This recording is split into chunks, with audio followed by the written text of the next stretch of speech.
잃어버린 딸을 찾고 있는 남미 여성이 있다고 합니다. 그녀는 절망에 있었지만 우연히 알게 된 한국의 기술 덕에 딸을 되찾았다고 하는데요. 도대체 어떤 방법으로 한국이 도움을 주었는지 자세히 알아보겠습니다. 매일 아침 눈을 뜰 때마다 가슴 한구석이 무거워요. 남편이 세상을 떠난 지 벌써 2년이 지났지만 그 상처는 여전히 생생해요. 제 이름은 마르타 고메즈고 엘살바도르의 작은 낡은 동네에 살고 있어요.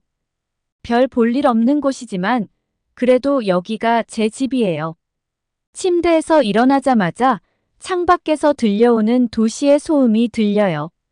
차들이 경적을 울리고 사람들이 소리치고 개들이 짖는 소리들요. 그런데 그 소음 너머에 뭔가 다른 게 있어요. 뭔가 어두운 것, 두려움의 소리가 숨어 있어요. 우리 동네는 안전하지 않아요. 사실 안전과는 거리가 멀죠. 여기서는 MS-13이라는 위험한 갱단이 거리들을 장악하고 있어요. 그들이 제 남편을 앗아갔어요. 이제 저에겐 딸 소피아밖에 남지 않았어요. 소피아는 올해 8살이에요. 큰 갈색 눈에 방을 환하게 밝히는 미소를 가진 아이죠. 부엌으로 걸어가면서 맨발로 낡은 나무 바닥을 사뿐사뿐 밟아요. 아침을 준비할 시간이네요. 달걀을 그릇에 깨면서도 자꾸 소피아가 걱정돼요. 이 아이는 제가 어릴 때와는 너무 다른 세상에서 자라고 있어요. 제가 어렸을 땐 밖에서 마음 놓고 놀 수 있었거든요. 그런데 이제 소피아가 집을 나설 때마다 제 심장이 쿵쾅대요. 달걀 굽는 냄새가 좁은 부엌을 가득 채울 때쯤 작은 발소리가 들리더니 소피아가 제 소매를 당기며 나타났어요. 엄마, 오늘 학교 혼자 걸어가도 돼요? 소피아가 반짝이는 눈으로 물어요. 기대에 찬 표정으로요.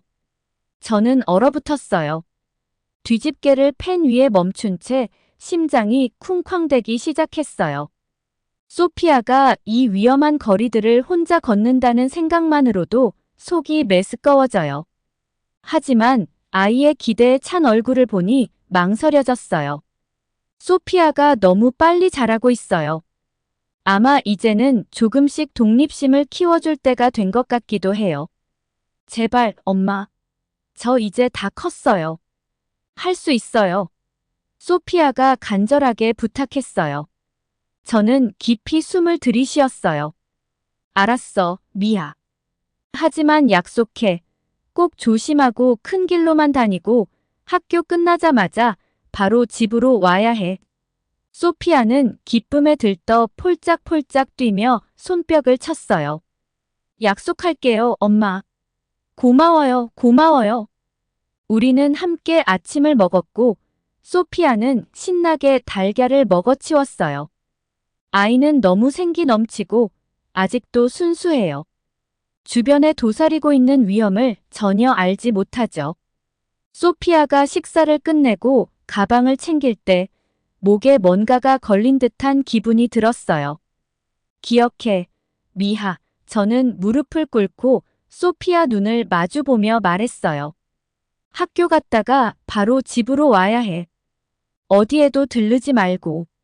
알았어요. 엄마. 소피아는 조금 짜증난 듯이 눈을 굴리며 말했어요. 엄마, 너무 걱정하지 마세요. 하지만 저는 걱정돼요. 요즘 제 삶은 온통 걱정뿐이에요.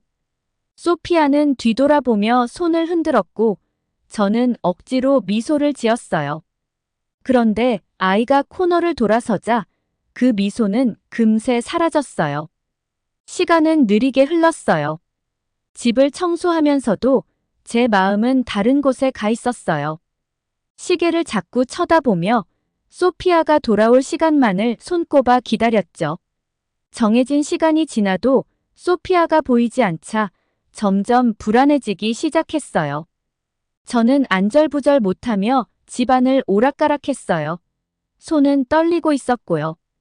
아마 친구랑 이야기하느라 늦는 걸 거야 스스로 그렇게 위로했지만 속으로는 뭔가 잘못됐다는 걸 알고 있었어요.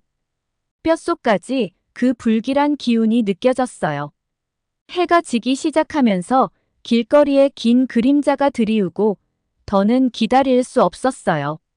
저는 급히 코트를 집어들고 밖으로 뛰쳐나갔어요. 심장은 미친 듯이 뛰고 있었어요.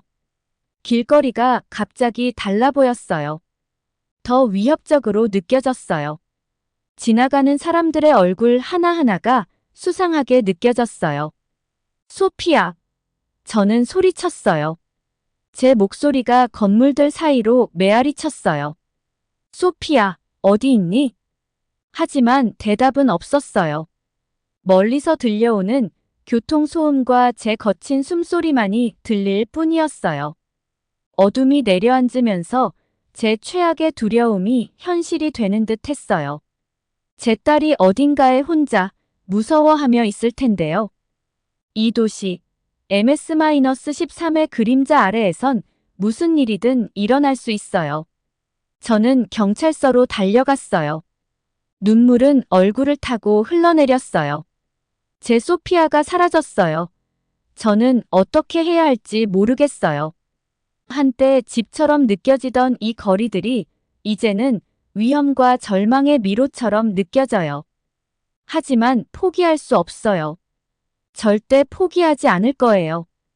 어디선가 제 딸이 저를 필요로 하고 있어요. 저는 그 아이를 찾기 위해 뭐든지 할 거예요. 가슴이 쿵쿵 뛰었어요. 우리 동네에 먼지 쌓인 길을 달리면서 해가 저물어가고 하늘은 주황색과 분홍색으로 물들고 있었지만 그 아름다움을 즐길 여유가 없었어요. 제 머릿속엔 온통 소피아 생각뿐이었거든요. 학교에서 집에 돌아오지 않은 제 딸, 소피아요. 소피아. 제가 목이 메어가며 외쳤어요. 소피아, 어디 있니? 이웃들은 창문과 문 밖으로 고개를 내밀며 슬픈 눈으로 저를 지켜봤어요. 그들도 우리 동네에 도사리고 있는 위험을 잘 알고 있었죠. 2년 전 제 남편을 앗아간 그 위험 말이에요. 저는 소피아가 자주 사탕을 사러 들렀던 구멍가게 앞에서 멈췄어요. 주인인 돈 미겔 아저씨는 제가 묻기도 전에 고개를 저었어요. 미안하네, 마르타, 그가 조용히 말했어요. 오늘은 못 봤어. 공포가 제 목을 조여왔어요. 계속해서 소피아를 찾아다녔어요. 동네 공원은 텅 비었고 그네는 저녁바람에 살랑살랑 흔들리고 있었어요. 소피아가 가장 좋아하던 나무도 조용했고 그 나무가지에서 들리던 소피아의 웃음소리도 들리지 않았어요. 어둠이 내려오면서 두려움은 더욱 커졌어요. 경찰에 가야겠다는 생각이 들었지만 믿음이 가지 않았어요. 우리 동네에서 경찰은 갱단만큼이나 위험한 존재였거든요. 경찰서는 페인트가 벗겨진 허름한 건물이었고 조명은 깜빡거리고 있었어요. 안으로 들어가니 공기는 담배 연기와 싼 커피 냄새로 가득 찼어요. 저는 휴대폰을 만지작거리며 지루해하는 경찰관에게 다가갔어요. 제발요, 떨리는 목소리로 말했어요. 제 딸 소피아가 없어졌어요. 오늘 학교에서 집에 오지 않았어요. 그 경찰은 핸드폰에서 눈을 떼지도 않고 묻더라고요. 이름, 소피아 고메즈예요. 제가 대답했어요. 8살이고 파란색 교복에 분홍색 가방을 메고 있었어요. 그는 무언가를 종이에 대충 적더니 비슷한 신고서가 쌓인 더미에 휙 던져 넣었어요. 우리가 알아볼게요. 그는 말했지만 그의 목소리에서는 관심이 전혀 느껴지지 않았어요. 눈물이 눈가에 고였어요. 제발요, 제가 간절히 애원했어요. 소피아는 제가 가진 전부예요. 꼭 찾아주세요. 그 경찰관은 한숨을 쉬며 드디어 저를 쳐다봤어요. 들어요, 세뇨라. 실종 신고는 하루에도 수십 건씩 들어와요. 갱단이 아이들을 계속 데려가고 있죠. 할 수 있는 건 하겠지만 큰 기대는 하지 않는 게 좋을 거예요. 그의 말이 저를 뼛속까지 후려쳤어요. 비틀거리며 경찰서를 나서면서 절망감에 사로잡혔어요. 거리도 더 어두워 보였고 모든 그림자가 위험을 숨기고 있는 것처럼 느껴졌어요. 저는 혼자서 두려움에 떨고 있을 소피아를 상상했어요. 저를 부르며 울고 있을 모습이 떠올랐어요. 그 생각만으로도 견딜 수가 없었어요. 집으로 돌아가는 길에 온갖 끔찍한 생각들이 머릿속을 스쳐갔어요. 혹시 MS-13갱단이 소피아를 데려갔을까? 다른 아이들처럼 갱단에 강제로 끌려가게 되는 걸까? 아니면 더 나쁜 일이 일어난 걸까? 그 생각에 빠져있던 저는 가로등에 붙어있는 전단지를 거의 지나칠 뻔했어요. 엘살바도르에서 갱단 사건을 돕기 위해 파견된 한국 경찰팀에 대한 내용이었어요. 그들은 첨단 기술과 새로운 방법을 동원해 수사를 돕고 있었대요. 가슴속에 작은 희망이 피어올랐어요. 마치 바람에 흔들리는 작은 불씨처럼요. 혹시 이 외국 경찰들이라면 우리 지역 경찰이 할 수 없는 일을 해낼 수 있을지도 모른다는 생각이 들었어요. 전단지에 적힌 연락처를 외우고 서둘러 집으로 갔어요. 집에 도착하자마자 떨리는 손으로 전화를 걸었어요. 약간의 억양이 섞인 스페인어로 친절한 목소리가 전화를 받았어요. 안녕하세요. 저는 박 형사입니다. 어떻게 도와드릴까요? 저는 소피아에 대한 이야기를 쏟아냈어요. 학교에서 집에 오지 않았다고, 동네 경찰들이 관심을 가지지 않는다고요. 박 형사는 제 이야기를 참을성 있게 들어주며 신중한 질문을 하고 꼼꼼히 메모를 했어요. 고메즈 씨, 그가 말했어요. 얼마나 무서우신지 이해합니다.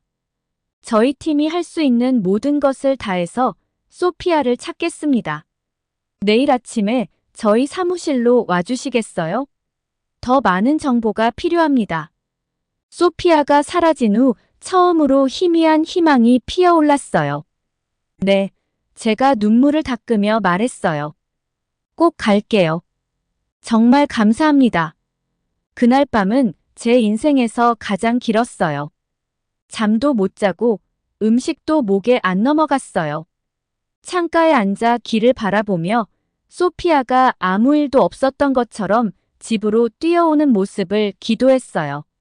하지만 길은 끝내 텅 빈 채로 남아 있었고 시간이 갈수록 제 두려움은 점점 커져만 갔어요. 새벽 첫빛이 지평선을 비출 때쯤 저는 이미 박 형사와 그의 팀을 만나러 가는 길이었어요. 마음은 무겁지만 소피아를 찾겠다는 결심이 제 발걸음을 재촉했어요. 이 한국 경찰관들이야말로 제 마지막 희망일지도 몰랐거든요. 해가 막 떠오르면서 도시 곳곳에 긴 그림자가 드리워졌어요. 저는 깊게 숨을 들이마시고 문을 두드렸어요. 이제 제 딸을 집으로 데려올 시간이었어요. 숨을 쉴 수가 없었어요. 제 소피아가 어딘가에 혼자서 무서워하고 있을 생각에 가슴이 조여왔죠. 김주원 경사와 그의 팀이 움직이는 걸 보면서 시간이 멈춘 것처럼 느껴졌어요. 그들의 얼굴은 결의에 차 있었고 전에는 본 적 없는 목적 의식으로 가득 차 있었어요. 마르타 씨, 우리가 소피아를 꼭 찾을 겁니다. 주원이 제 눈을 바라보며 말했어요. 그를 믿고 싶었지만 두려움이 제 마음을 사로잡고 있었죠. 제가 평생 살아온 거리들이 갑자기 낯설고 위협적으로 느껴졌어요. 날이 저물수록 그림자는 점점 길어지고 어두워졌고 어디선가 위험이 도사리고 있을 것만 같았어요. 주원의 팀은 정말 놀라웠어요. 마치 공상과학 영화에서 나온 것 같은 기계와 도구들을 사용했거든요. 한 경관이 저녁 식사 접시만 한 크기의 작은 드론을 꺼냈어요. 부드러운 소리를 내며 드론이 하늘로 떠올랐죠. 이 드론에는 특별한 카메라가 달려 있어요. 주원이 설명해줬어요. 몸에서 나오는 열을 감지해서 벽 너머까지 볼 수 있어요. 소피아가 근처에 있다면 우리가 찾아낼 겁니다. 그 작은 기계가 하늘을 가로지르는 걸 보며 제 가슴은 희망과 두려움으로 뛰기 시작했어요.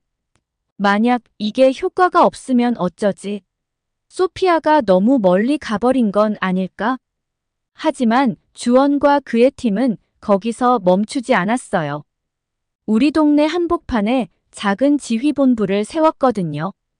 컴퓨터들이 깜빡이고 삐삐 소리를 내며 화면에는 지도와 카메라 영상이 나왔어요. 이 근처 모든 CCTV를 확인하고 있어요. 다른 경관이 저에게 말했어요. 그는 화면을 가리키며 빠르게 지나가는 얼굴들을 보여줬어요.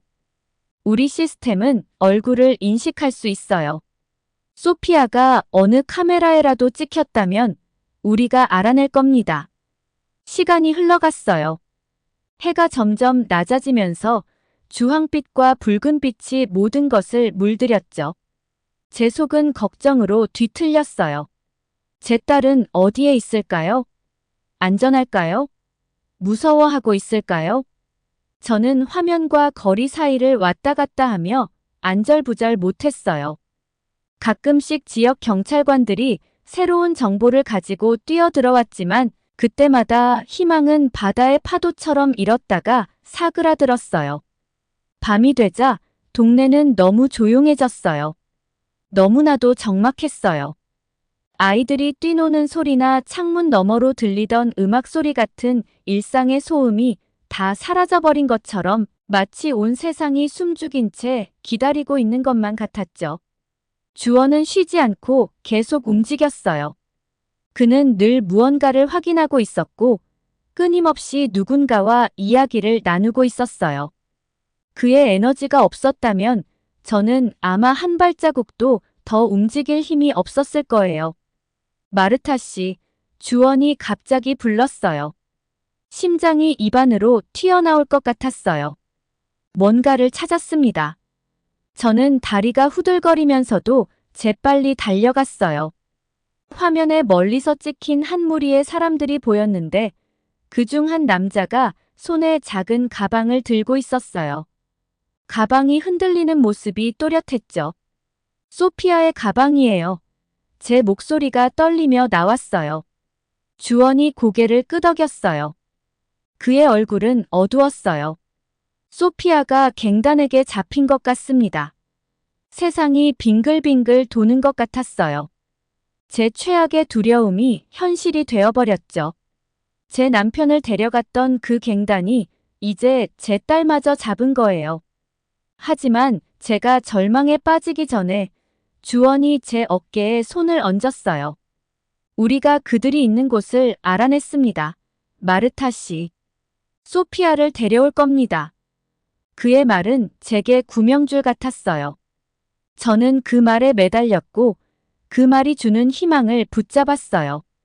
주원과 그의 팀이 준비하는 동안 저는 조용히 밤하늘에 기도를 올렸어요. 소피아, 조금만 기다려줘. 제가 속삭였어요. 우리가 데리러 갈게. 밤은 아직 끝나지 않았고 진짜 싸움은 이제 시작이었어요. 하지만 이 악몽이 시작된 이후 처음으로 희망이 보였어요. 주원과 그의 팀이 함께라면 정말 어쩌면 우리 딸을 집으로 데려올 수 있을 것 같았어요. 심장이 터질 것처럼 뛰었어요. 김주원 경위와 그의 팀이 구조를 준비하는 모습을 지켜보면서요.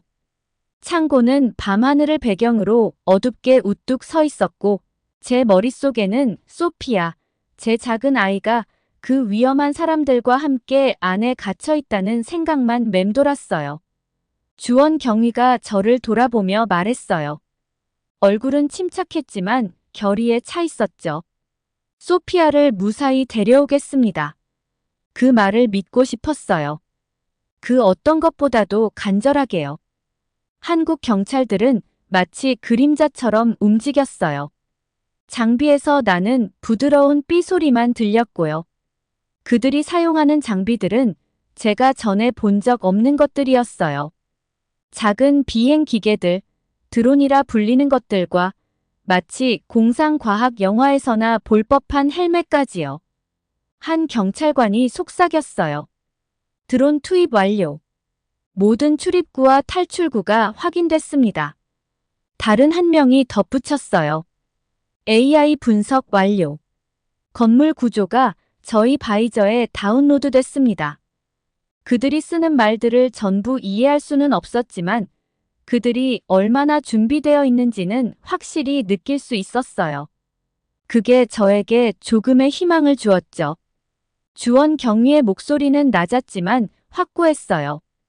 A팀은 북쪽 입구를 맡고 B팀은 남쪽을 커버합니다. 비살상 전술만 사용하세요. 우리의 최우선 목표는 아이의 안전입니다. 저는 그들이 무기를 점검하는 모습을 지켜봤어요. 평소 보던 총기와는 달랐어요. 덜 치명적으로 보였죠. 주원 경위가 설명해줬어요. 그 무기들은 사람을 죽이지 않고 제압할 수 있도록 설계된 거라고요. 여기 계세요. 주원 경위가 저에게 말했어요. 곧 소피아와 함께 돌아오겠습니다. 그리고 순식간에 모든 일이 벌어졌어요. 한국 경찰팀이 빠르고 조용하게 창고 쪽으로 움직였어요. 저는 숨을 죽이고 무슨 일이 일어나고 있는지 들으려고 안간힘을 썼죠. 갑자기 터지는 소리, 마치 폭죽 터지는 소리가 들렸어요. 저도 모르게 몸이 움찔했고 심장이 한순간 멎는 것 같았어요. 그게 총소리였을까요? 누군가 다친 걸까요? 소피아의 얼굴이 떠올랐고 걱정에 속이 울렁거렸어요. 하지만 제가 패닉에 빠지기 전에 주원 경위의 목소리가 라디오에서 들렸어요. 대상 무력화 완료. 사상자는 없습니다. 아이를 찾으러 갑니다. 무력화가 무슨 뜻인지 정확히 몰랐지만 사상자 없음이라는 말은 좋은 소리로 들렸어요. 저는 기다렸어요. 한순간이 마치 몇 시간처럼 느껴졌어요. 그리고 창고 문 쪽에서 움직임이 보였어요. 어둠 속에서 누군가가 걸어 나오고 있었어요. 아니, 뭔가를 들고 있었죠. 아니, 누군가였어요. 그건 주원이었고 그의 품에는 소피아가 있었어요. 제 다리가 풀려서 앞으로 비틀거리듯 나갔어요. 소피아가 고개를 들더니 제 눈을 찾았어요. 마마. 그녀가 외쳤어요. 저는 달려가서 제 딸을 꼭 안았어요. 소피아는 떨고 있었지만 살아있었어요. 안전했어요. 제 뺨에는 눈물이 멈추지 않고 흘렀어요. 괜찮니, 미 아모르? 제가 물으면서 다친 곳이 없는지 확인했어요. 소피아는 고개를 끄덕이며 제 어깨에 얼굴을 파묻었어요. 너무 무서웠어요, 마마. 하지만 착한 아저씨가 저를 구해줬어요. 저한테 두려워하지 말라고 했고 엄마한테 데려다 줄 거라고 했어요. 저는 주원 경위를 올려다봤어요. 가슴속 깊은 곳에서부터 감사한 마음이 벅차올랐어요. 정말 고맙습니다. 제가 속삭였어요. 딸을 데려다 주셔서요. 그는 미소 지었어요. 평소의 진지한 표정과는 다른 부드러운 미소였어요. 당연한 일입니다. 고메즈 부인. 도와드릴 수 있어서 기쁩니다. 다른 경찰들이 창고에서 나오는 걸 보았어요. 그들은 몇 명의 남자들을 수갑에 채워 데리고 있었어요. 소피아를 납치한 갱단 멤버들일 거예요. 그들. 은 패배한 모습이었고 제 악몽 속에서 떠오르던 무서운 모습과는 달랐어요. 한 한국 경찰관이 주원 경위에게 다가왔어요. 경위님, 현장 확보 완료했습니다. 다른 민간인은 발견되지 않았습니다. 현지 경찰이 곧 도착해 용의자들을 인계받을 예정입니다. 주원 경위는 고개를 끄덕였어요. 모두 수고 많았어요. 이제 마무리합시다. 저는 그들이 얼마나 신속하고 효율적으로 움직이는지에 놀랐어요. 그들의 행동은 자연스럽고 숙련되어 보였어요. 제가 우리 지역 경찰에서 보던 모습과는 완전히 달랐어요. 모든 것이 조금씩 차분해지기 시작할 때 한 여성 경찰관이 저희 쪽으로 다가왔어요. 그녀는 소피아의 눈높이에 맞추어 앉아서 부드럽게 말했어요. 안녕, 소피아. 나는 박 형사야. 기분이 어때? 필요한 거 있니? 소피아는 여전히 저에게 꼭 붙어 있었고 작은 목소리로 대답했어요. 집에 가고 싶어요. 박 경사는 상냥하게 미소 지으며 말했어요. 물론이지. 곧 집에 갈 거야.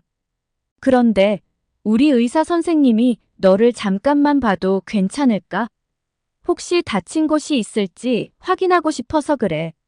그녀가 소피아에게 허락을 구하는 그 모습에 고마웠어요.